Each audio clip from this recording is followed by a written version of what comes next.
Hello ladies and gentlemen, and welcome to my video. Today we're going to be taking a look at the New World Beta, where I want to showcase the different experiences I've had in the game, both in terms of the graphics and the performance. I also want to showcase and help you guys decide whether it's something that's worth buying depending on the hardware you currently have. Also, lastly, I do want to give you guys some recommendations for some settings you can use that should help increase your FPS by a lot. Throughout the video, please keep in mind this is a beta. It is all up for change once the game actually comes out. They can do a lot over the next month. But for now, this is what I have experienced inside the game and my recommendations for you guys. Before we go any further, I just quickly want to recap the system requirements for this game, because it will be important to keep those in mind further into the video.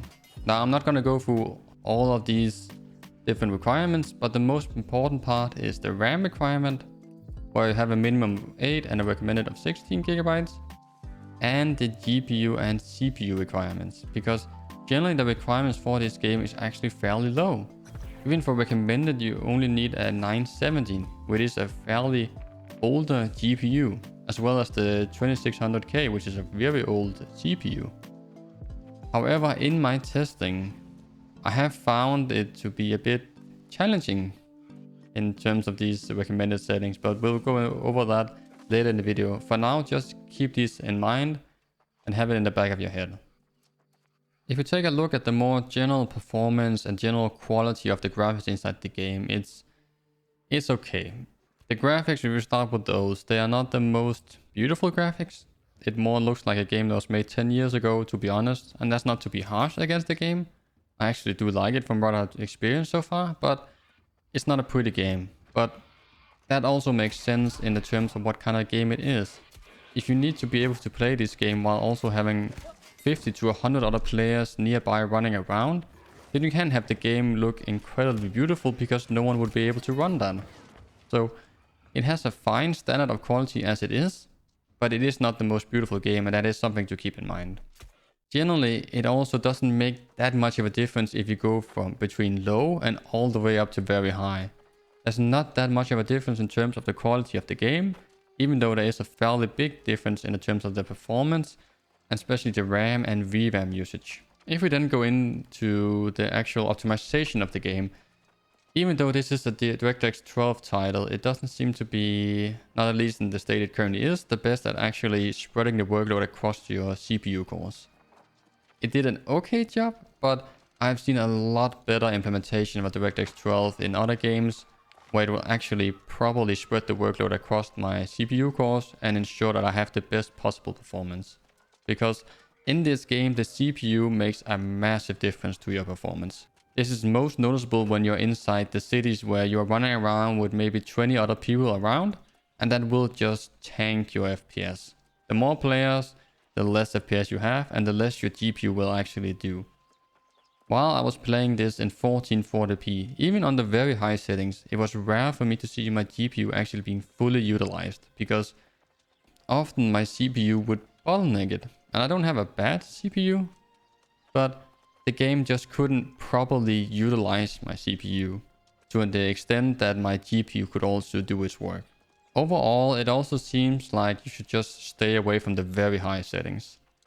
Between high and very high was where I found the biggest differences with almost all of the different settings inside the game, especially those that affect your VRAM usage, which I'll go into further detail later in the video. Overall, the performance does seem to be okay, but they have a lot of CPU optimization that needs to be done. They also have a lot of stutters that keeps occurring when you're either just turning around or running around in the game, which will just momentarily just tank your FPS, which is really annoying to play with. But then again, this is a beta, so they might have this fixed by the release. I hope they do at least. Next up, I wanted to showcase the range in which your system resources can be used when you're just playing in 1080p. If you recall, earlier in the video, I was mentioning the system requirements for this game. At the minimum, you needed at least 8 GB of RAM to be able to play this game. In my testing at all low in 1080p, I use around 6.5 to almost 7 GB of RAM just playing the game. That does not count in Windows or any other thing I'll have open in the background. So 8GB of RAM as a minimum requirement seems way too low in my opinion, because that would be really cutting it close in terms of how much RAM you have left over for Windows to function or for you to have Discord open. However, I don't know if they mean by minimum is that 1080p 30fps or is that maybe 720p 60fps. I actually don't know that, but even so, it is still cutting it very close. That is also transparent with the VRAM usage. For your graphics card recommendation for minimum, they recommend that you have around 2GB of VRAM. I use over 3GB of VRAM in my testing. So again, it's really cutting it close. That would of course be lowered if I was only playing in 720p, but still, it seems like their minimum requirements are much too low compared to what the game will actually use, at least in the beta state. That might change, I don't know that, but just from looking at it in the beta state, it is very close. If you look at the recommended settings on the other hand, which again, I don't know if that's 1080p 60, on high, medium, very high, they don't tell me, I don't know. But if you look just at how far you can push it just in 1080p, you can see that I use almost 8GB of RAM just from running this game. And I use around 6.5GB of VRAM. That is a lot of both RAM and VRAM for 1080p. This is definitely something I want you to keep in mind, considering what you currently have in your system, if you are considering buying and playing this game. Because I would highly recommend to have at least 16GB of RAM, and preferably a GPU with at least 3 to maybe at least 4GB of VRAM. It is also worth mentioning that while I was playing for about an hour in 1440p on very high settings, I was using well over 10GB of RAM. So this is a game that really loves RAM, and it will scale the RAM depending on your settings in-game. And lastly, I quickly wanted to give my own recommendations for the different settings you can use inside this game to gain some more FPS. I would recommend to use these settings both in terms of the beta, but also when the game releases as a base ground that you can work up from. If we first take a look at the effects quality, the effects quality will primarily affect particles in the game. So that will be particles coming from, for example, fires, or from torches, or from magic attacks. In my testing, I did not see any noticeable difference in either performance or in quality between the different settings here. So I would recommend to just leave this at medium. And the reason that I choose medium is because it could make an effect in larger scale battles or raids or dungeons, something like that, where you have a lot more particle effects and generally a lot more going on at the same time. If we then move on to lighting, I actually did not notice any difference in the game with the details in the lighting. So I'm not 100% sure what the setting actually does. From the different places I tested at least, I did not see any performance difference. Therefore, I would recommend to just leave this on high. The reason I do not choose very high is because very high seems to be generally a more extreme setting in this game, which is just not necessary. If we then take a look at object details, object details will affect the rendered details of certain objects in the game, making them look a bit more sharp and a bit more detailed. This will only affect a very small amount of objects in the game, which can also be seen from the fact that I only found around 500 megabytes of VRAM difference between having this on low and very high. Therefore, I would recommend to again just leave this on high, because it doesn't really affect your performance. At most it will slightly affect your VRAM. If we then take a look at post-processing. Post-processing is the different effects that is applied to the game after you have rendered the scene. So that could be something like vignetting. Vignetting will add some extra grittiness to the screen around the edges to make it seem a bit more gritty, the game. Or it could be something like film grain, color grading, and many other different kinds of post-processing. In this game, I couldn't quite figure out what it was actually doing. So it might just not be doing that much in this game, at least not from what I could find. Therefore, once again, I would recommend to just leave this at high. If we then move on to the shadow details, I would recommend to use medium. Between low and medium you enable ambient occlusion, which will add some extra shadows inside small crevices and generally make the game look a lot better. However, after you hit medium, there's no reason to go any higher.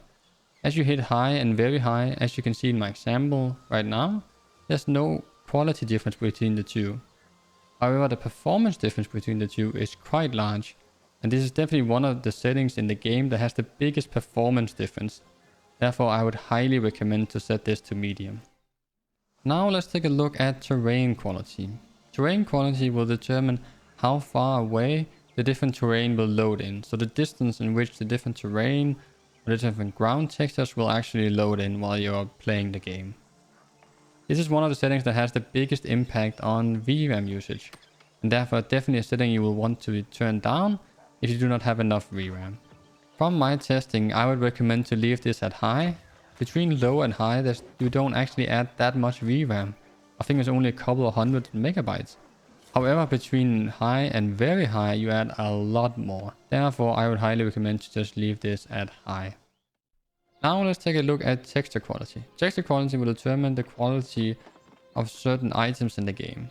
As you can see here with the furnace right in front of me, it will determine the actual textures and the quality of those textures on the furnace itself. This does not affect all the different items in the game, but only a certain amount of them. This is without a doubt the setting in the game that has the biggest impact on your VRAM usage, especially when you go from high to very high. For my recommendations, I would recommend to use high if you can. Again, this will use more VRAM, so if you don't have that much VRAM, this is definitely the setting you would want to turn down to low. Now let's take a look at water quality. Water quality will determine how many waves are on the water and generally how much alive it will feel like. So if you have this on high or very high, you will have a lot of waves and generally more movement in the water compared to on medium or on low. However, high and very high also have a high performance cost. One of the biggest one in the game actually, almost as big as the one with shadows. Therefore, I would recommend to leave this at medium because it's not worth losing the extra performance for a water quality inside a game which already has a pretty bad water quality altogether. If you then jump back into the settings menu, these are my recommended settings for you to use. It is also worth mentioning that you can enable dynamic resolution scaling if you want to. Just keep in mind that this will only have an effect if you're GPU bound. Because what this setting will do is that it will turn down your resolution to maintain a certain frame rate. But if you are CPU bound, then it won't make any difference whatsoever. But thank you all for watching. This is a new video in a new series where I want to take a look at different betas and alphas for upcoming games to give you guys some more knowledge around these games so you can make a better choice on whether to buy it or not. I also wanted to make this video and generate these kinds of videos to help you get some more performance while you're playing these different betas and alphas, but also to be used as a starting point once the game finally releases.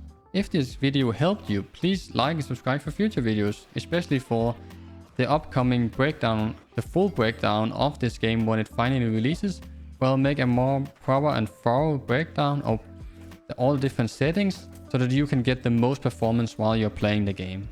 If you have any feedback, please leave it in the comments below. Have a nice day. Bye bye.